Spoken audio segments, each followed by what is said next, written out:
Hello friends, मैं प्रमोद सिंह आप सभी का स्वागत करता हूं अपने यूट्यूब चैनल ईजीएस स्टडी में। और आज हम बात करेंगे खोटा ग्रामर में और आज का टॉपिक होगा संज्ञा।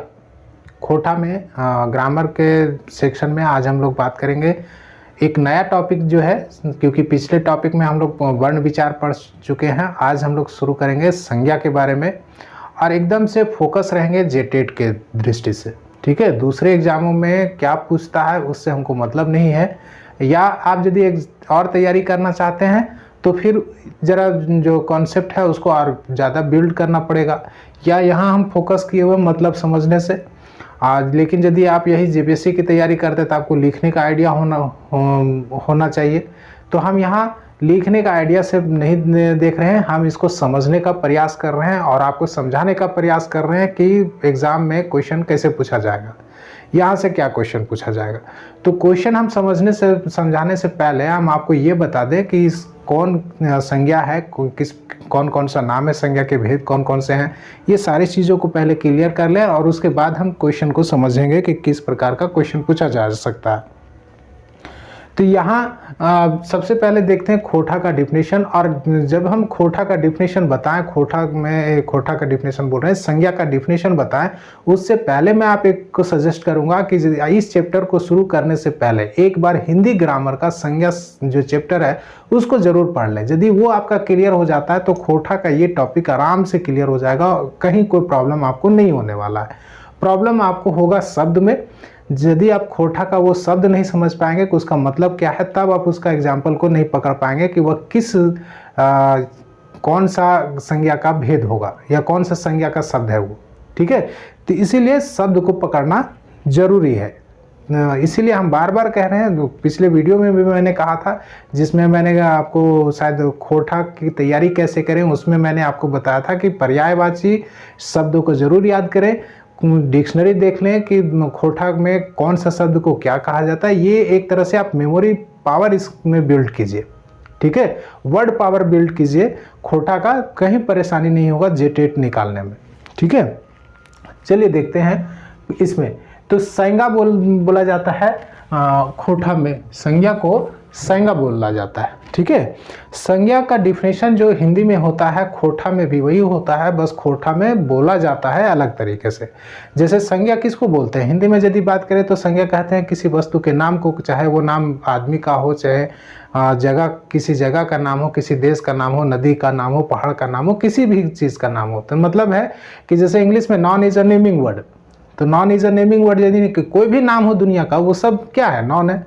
सेम उसी प्रकार से यदि संज्ञा के बारे खोटा में बोले तो खोटा में इसका वर्ड हमारा चेंज हो जाएगा, मतलब एक ही रहेगा।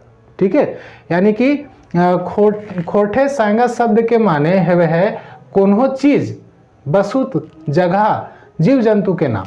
मतलब है कि खोटा में संज्ञा का मतलब क्या होता है, संज्ञा का मतलब होता है कोनो चीज, वस्तु, जगह, चीज वस्तु मतलब कोई वस्तु, कोई जगह या कोई जीव जंतु के नाम को संज्ञा कहा जाता है। ठीक है, जैसे एग्जाम्पल में देंगे तो एग्जाम्पल में हम बात करें तो गाय, पहाड़, राम, भारत, आरो आरो। आरो आरो में खोटा का मतलब होता है आदि। ठीक है, उसके बाद हम इसका टाइप्स को देख लेते हैं। तो खोटा में भी वही टाइप्स हैं जितने टाइप्स हिंदी में है, सिर्फ नाम इसका कुछ आपको अलग मिलेगा। खोटा में नाम उसका मिलेगा, बाकी नाम 5 प्रकार हिंदी में आपको मिलते हैं, तो 5 प्रकार यहाँ भी हैं। नाम आप एक बार देख लें क्या क्या है। जैसे व्यक्तिवाचक संज्ञा, हिंदी में उसको व्यक्तिवाचक संज्ञा बोलते हैं। दूसरा जातिवाचक संज्ञा, हिंदी में इसको जातिवाचक संज्ञा बोलते हैं। तीसरा गोठवाचक संज्ञा, हिंदी में इसको समूहवाचक संज्ञा बोलते हैं। चौथा चीज वस्तु संज्ञा, चीज वस्तु संज्ञा मतलब है कि द्रव्यवाचक संज्ञा। ठीक है, उसके बाद 5वां है गुण। इसमें खोटा में यदि उसको बोले तो भाव गुणवाचक संज्ञा, उसमें बोलते हैं गुणवाचक संज्ञा हिंदी में। ठीक है, अब इसका डिफिनेशन देख लेते हैं। और एग्जाम्पल देखते जाएंगे, एक एक करके देखते हैं। तो खोटा में देखते हैं, पहला व्यक्तिवाचक संज्ञा, तो व्यक्तिवाचक संज्ञा किसको कहते हैं? हिंदी में यदि आप देखेंगे तो कोई ऐसा नाम जिससे किसी खास वस्तु का, किसी खास व्यक्ति का, किसी खास जगह का, किसी खास नदी का, किसी खास पहाड़ का नाम का पता चलता हो, ठीक है, उसको क्या कहेंगे? इसको कहेंगे व्यक्तिवाचक संज्ञा। सेम इसी प्रकार से खोटा में भी यही है, कोई डिफरेंसेस नहीं है। तो खोटा में यदि इसको कहें तो वो शब्द जेकर से कोई जगह, कोई व्यक्ति के नाम, कोई नदी पहाड़ के नाम के बोध हुए है, ओकरा व्यक्तिवाचक संज्ञा कहल जाए। जैसे पारसनाथ, हजारीबाग, रमेश, ठीक है। अब इससे यदि देखें तो पारसनाथ एक पहाड़ का नाम है, हजारीबाग एक जिला का नाम है, एक जगह का नाम है, और रमेश एक व्यक्ति का नाम है। अब रमेश बोलेंगे तो ऐसा थोड़ी कि कोई दूसरा व्यक्ति आ जाएगा, या हजारीबाग यदि बोल रहे हैं तो ऐसा थोड़ी कि आप समझेंगे कि नहीं रांची के बारे में बोल रहे हैं। तो किसी खास जगह का नाम हो गया, किसी खास आदमी का नाम हो गया। तो इससे यदि और उदाहरण देखें तो जैसे हम बोले रावण बोलते ही आपके दिमाग में एक फिगर आ जाता है, तो ये क्या है? व्यक्तिवाचक संज्ञा, ठीक है। दूसरा बात करें तो दूसरा क्या है? जातिवाचक संज्ञा। तो जातिवाचक संज्ञा, तो हिंदी में यदि इसको बात करें तो जातिवाचक संज्ञा किसको कहते हैं? जिससे किसी जाति का बोध होता है, जिस नाम से, ऐसा नाम, नेमिंग वर्ड, ऐसा संज्ञा जिससे किसी जाति का बोध होता है, उसको कहते हैं जातिवाचक संज्ञा। जैसे बच्चा, तो बच्चा में कोई आप सब आ गया, ठीक है, तो इसको कहेंगे, जैसे 10 लड़के स्कूल में पढ़ रहे हैं, हम लड़का बोल सकते हैं तो लड़का सभी का हो गया, जितने बच्चे प्रेजेंट है, एक जाति हो गया। लड़की बोले तो एक जाति हो गया, ठीक है। तो जिससे पूरे एक समूह का पता चल जाता है और आप उसको कैटेगरी में बांट देते हैं, ठीक है। तो जातिवाचक संज्ञा किसको कहा जाता है? अब खोटा में यदि बात करें तो खोटा में इसको देख लेते हैं, तो वो शब्द जेकर से गोटा जाति के बोध हुए है, गोटा जाति के बोध हुए है, ओकरा जातिवाचक संज्ञा कहल जाए। इसका एग्जाम्पल यदि देखें तो एग्जाम्पल है छौआ, गीदड़, गरु, डांगर। गरु डांगर बोलते हैं जानवर को खोटा में, ठीक है। तीसरा जो है वो है गोठवाचक संज्ञा, जिसको हिंदी में हम लोग बोलते हैं समूहवाचक संज्ञा, ठीक है। अब समूहवाचक संज्ञा उसमें आपको हिंदी में देख लीजिए क्या होता है। अब खोटा में यदि इसको बात करें तो खोटा में इसको कहते हैं कि उस शब्द जेकर से गोठ अथवा गोछा के बोध हुए है, गोठ या गोछा के बोध हुए है, ओकरा गोठवाचक संज्ञा कहल जाए। जैसे घौदा, मेला, जतरा, हाट, पेठिया, ये सब क्या है? गोठवाचक संज्ञा का उदाहरण। मेला क्या है? मेला में बहुत सारे लोग रहते हैं, उस समूह को मेला कहा जाता है। हाट मतलब जो देहातों में बाजार लगता है उसको हाट बोलते हैं। हाट क्या है? ये भी क्या हो गया? गोठवाचक संज्ञा इसको बोल सकते हैं, समूहवाचक संज्ञा बोल सकते हैं। उसके बाद है चौथा, जिसको कि हम बोलते हैं द्रव्यवाचक संज्ञा। हिंदी में इसको बोलते हैं खोटा में चीज वस्तु संज्ञा। चीज वस्तु संज्ञा खोटा में यदि बोले तो उस शब्द जेकर से कोई चीज वस्तु के नाम के बोध हुए है और ओकरा नाप जोख के पता करल जा सको है, वो ओकरा नाप जोख करके पता करल जा सको है, ओकरा का कहल जाए? तो ओकरा कहल जाए चीज वस्तु संज्ञा। अब इसका एग्जाम्पल देख लेते हैं। एग्जाम्पल है जैसे आप देख ले, प्याज ले ले। अब प्याज को क्या लिखेंगे? प्याज को खोटा में लिखेंगे ऐसे, प्याज, ठीक है। अब हिंदी में क्या लिखेंगे? प्याज, ठीक है। अंतर है, खोटा में अंतर है और हिंदी में अंतर है, ठीक है। ध्यान रखिएगा इस चीज को। तो प्याज को हम तौल सकते हैं ना, मेजर कर सकते हैं, तो इसीलिए इसको किस में रखेंगे?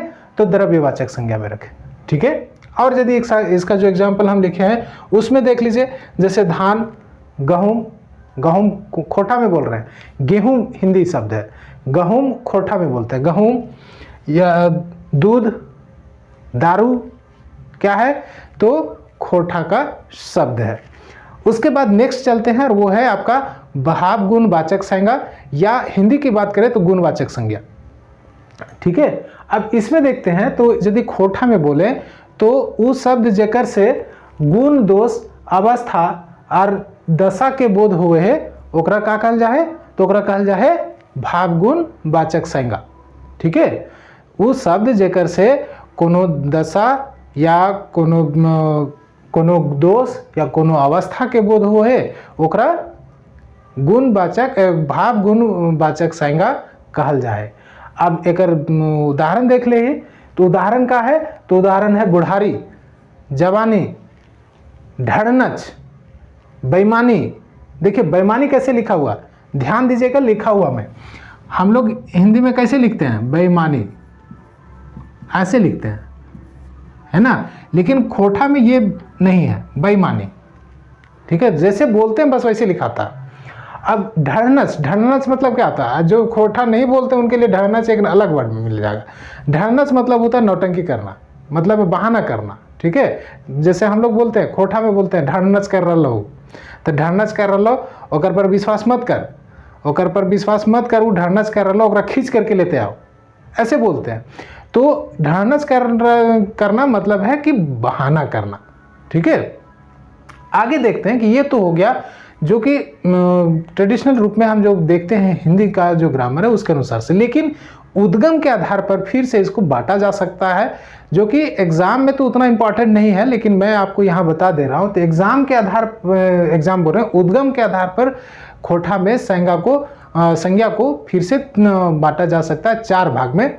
जो फर्स्ट है ठेठ संज्ञा शब्द, दूसरा है तद्भव शब्द, तीसरा है विदेशज शब्द और चौथा है प्रकृति से लिया गया शब्द। जैसे लसलसा, दलदली, ये सब जो है वो खोटा में प्रकृति में आदमी यहाँ रहा, प्रकृति के साथ रहा है, तो उसी के साथ रहते रहते उसने अलग अलग शब्दों का नाम रखा। ये शब्द में हरहरी, ये जो शब्द है वो क्या है, तो खोटा का शब्द है, प्रकृति का शब्द है। ऐसा शब्द आपको कहीं नहीं मिलेगा, कहीं किसी भाषा में नहीं मिलेगा। तो वो हो गया आपका कौन सा शब्द, तो वो हुआ प्रकृति से लिया गया शब्द। प्रकृति में उन्होंने ऑब्जर्व किया यहाँ के लोगों ने और उसी के आधार पर वहाँ ये शब्द बना लिया। ठीक है, तो सबसे पहले ठेठ संज्ञा शब्द देखते हैं। तो ठेठ संज्ञा शब्द किसको कहते हैं, तो वह शब्द जो कि यहाँ का भाषा खोटा भाषा में जन्म हुआ है, खोटा भाषा क्षेत्र में उस भाषा का जन्म हुआ, उस शब्द का जन्म हुआ और वो शब्द आज तक उसको बोला जा रहा है। शायद आपको किसी और लैंग्वेजेस में जो आज आसपास के जो लैंग्वेज, जैसे खोटा भाषा क्षेत्र में नागपुरी क्षेत्र भी अंतर्गत आता है, मगही का क्षेत्र आता है, तो इन लैंग्वेजेस में भी इस शब्द का प्रयोग आपको कुछ कुछ मिल जाएगा, लेकिन इसका जन्म कहाँ हुआ, तो खोटा भाषा क्षेत्र में हुआ। ठीक है, जैसे इसका एग्जाम्पल देख लें तो निशान, इसको हिंदी में बोलते हैं सीढ़ी, लेकिन यहाँ खोटा भाषा क्षेत्र में इसको निशान बोलते हैं। ठीक है, दूसरा है हिका, हिका जिसको कलेजा बोलते हैं हम लोग। पैन खोखा, ये पैन खोखा बोलते हैं, ये इस जगह को बहुत सारा अभी भी यूज़ किया जाता है गांव देहातों में कि मारबो तब पैन खोखो लाल हो जाता, ऐसे करके बोलते हैं। तो पैन खोखा या ढड़नच, ये शब्द जो है ना वो खोटा भाषी क्षेत्र में ही इनका उद्गम हुआ है। दूसरा है तद्भव शब्द। तद्भव शब्द वो शब्द हुआ जो कि मूल रूप से प्राकृत भाषा के रूप में था और अभ्रंश होकर के वो खोटा में उसका यूज किया जा रहा है। जैसे हाथ जो है वो हस्त से बना और हस्त से उसका अभ्रंश होते होते हाथ तक आ गया, हाथ में अभी यूज कर रहे हैं। जैसे कर्म, कर्म जो है वो कर्म का है, कर्म का शब्द है, कर्म होना चाहिए, शुद्ध रूप ये है, लेकिन खोटा में इसको तोड़ मरोड़ करके अपने भाषा में कर्म यूज करते हैं। ठीक है, तो इस प्रकार के जो शब्द हैं उसको कहा जाता है क्या, तो तद्भव शब्द। तीसरा है विदेशज शब्द। विदेशज शब्द मानो विदेशी भाषाओं से लिया गया शब्द। जैसे ट्यूशन, इंग्लिश में बोलते हैं क्या, ट्यूशन, लेकिन खोटा में इसको टीसन बोलते हैं, टीसन, टीसन। ठीक है, टीसन बोलते हैं, ये क्या हुआ, खोटा का शब्द हो गया। ठीक है, और भी यदि बोले तो स्कूल।